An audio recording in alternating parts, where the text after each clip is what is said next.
So let's talk about some of the benefits of biodiversity. So biodiverse regions provide potential new or unused food sources. So biodiversity provides the food we eat. So we've used thousands of plant species and animal species for food. But today, the industrial agriculture narrowed down our diet and we only use 15 crop species and 8 livestock species for 90% of our food. So the lack of diversity leaves us vulnerable to crop failures. If one type of crop fails, there might be so many people who don't get that food because it's serving that population. So we can improve food security, guarantee, safe, nutritious food supply by finding sustainable way to harvest or farm wild species and rare crop species or varieties. For example, babasu palm of Amazon produces more vegetable oil than any other plant. The serendipity berry generates sweetener 3,000 times sweeter than table sugar. And there are some salt tolerant grasses and trees. So farmers they can irrigate them with salt water to produce the animal feed and other products.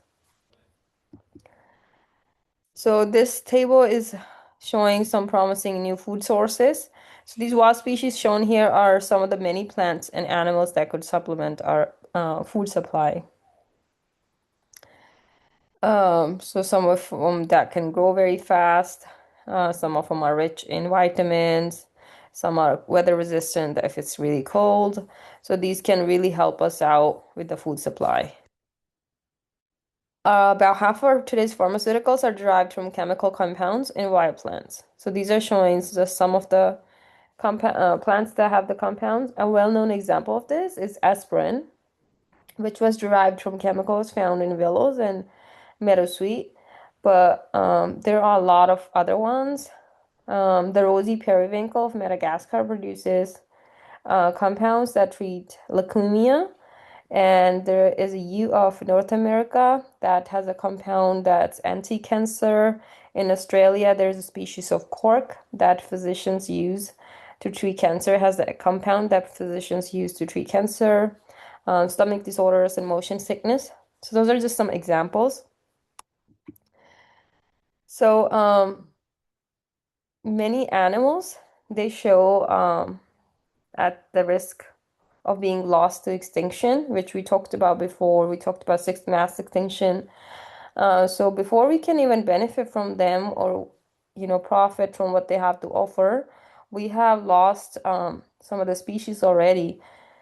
So this is showing an amphibian, a frog, that was discovered in Australia, Queensland.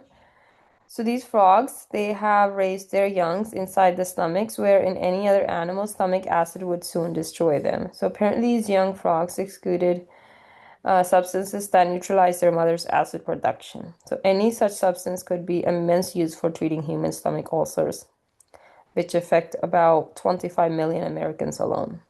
But sadly, these frogs have they have gone extinct in 1980s, and they took their medical secrets with them forever. So, whenever a species goes extinct, we lose one or more potential opportunities to find cures and treatments if they have certain type of chemicals that can be used in medicine. Squamine from sharks, liver could lead to novel antibiotics, drugs to shrink tumors, and drugs to fight vision loss. So this is also overfishing has impacted shark populations. So they are also at the risk of extinction. So something called prospecting is when these pharmaceutical companies hire scientists to search for organisms that might provide new foods, medicines, and other products because once they find them, they can make a lot of money. And this includes animals that are endangered or may go extinct before substances can be discovered. So we usually say nothing comes free, but some things in life can be free as long as we protect them, uh, or as long as we protect the ecological systems that provide them. So, for example, um, air and water purification, forests can do that. They can clean air, trees, water. They can provide us with clean air and water buffering against floods. Native crops varieties provide insurance against disease. So there are lots of benefits. Wildlife can attract tourism, make economy rich. So there are a lot of ecosystem services. These are called ecosystem services. That includes food, fuel, fiber, shelter, waste decomposition. Fungus does that. Climate stabilization, because of trees, there might be less impact of the floods, and etc. Pollination of plants. Bees can do that, controlling pests and disease, maintaining genetic diversity is a very important one for crop varieties. So if one crop, gets impacted with disease, if there's a lot of diversity, the other might survive that. And cultural and aesthetic benefits. I'm not probably not going to talk a lot about that. It's, sometimes people find connection with other animal lives. They find connection with the nature. They feel they meditate in nature, they feel calm in nature. So those are some other benefits that nature and biodiversity provides. And biodiversity increases the resilience of an ecosystem, which is its ability to withstand disturbance, recover from stress, or adapt to change. So we talked about keystone species. So if there's a keystone species that's kind of holding everything together, it's like top predator is lost, it's going to cascade down the entire food chain. And if an ecosystem engineer is lost, the entire structure of ecosystem can change. So sometimes people say that, what if there's, loss of a few species? Would it really make a difference in the ecosystem ability to function? Yes, especially if it's a keystone species such as top predator, it can significantly alter an ecosystem. And think about lions, leopards, or cheetahs on the Serengeti, or mountain lions, grizzly bears at Yellowstone National Park. So these predator prey on um, or herbivores that consume many plants. Removal of top predator can have consequences, and it can multiply as a cascade down the food chain. So likewise, losing ecosystem engineer can have major effects. So for example, elephants, they eat and trample many young plants, helping maintain open structure of Africa's savannas.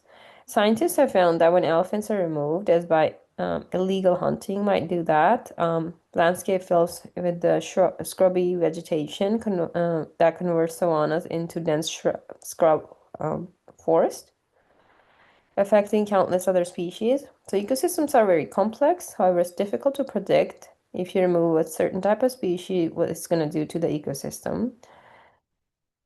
So, those are some things that help maintain the ecosystem. And biodiversity also boosts economies through tourism.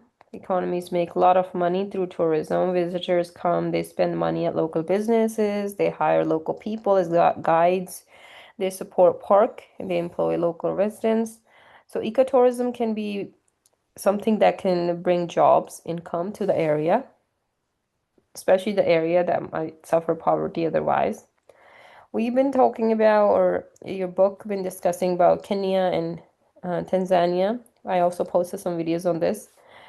These are prime examples of ecotourism lifting economies. Ecotourism brings in a fully, it brings in a lot of foreign money, especially in Tanzania's economy each year, and in Kenya as well. So the leaders in those areas, um, they recognize biodiversity's economic benefits.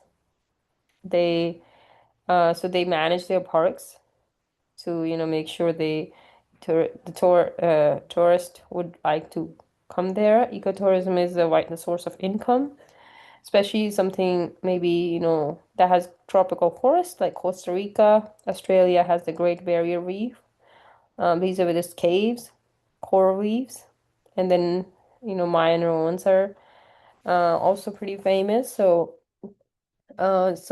countries can benefit from ecotourism, and in return, they have to maintain the ecosystem or the area. And then popular sites for ecotourism can sometimes become victims of their own success. So there might be need of excessive development or places for tourists to stay, which can damage natural assets. So too many visitors to a natural area can degrade the outdoor experience and disrupt wildlife. So if you've been to Yosemite or the Grand Canyon or the Smoky Mountains, on a crowded summer weekend, you can probably attest to this. So ecotourism provides a powerful financial incentive for the countries. Um, and then in return, they might also want to manage the place properly. But if it's, overly crowded, that's also not as good.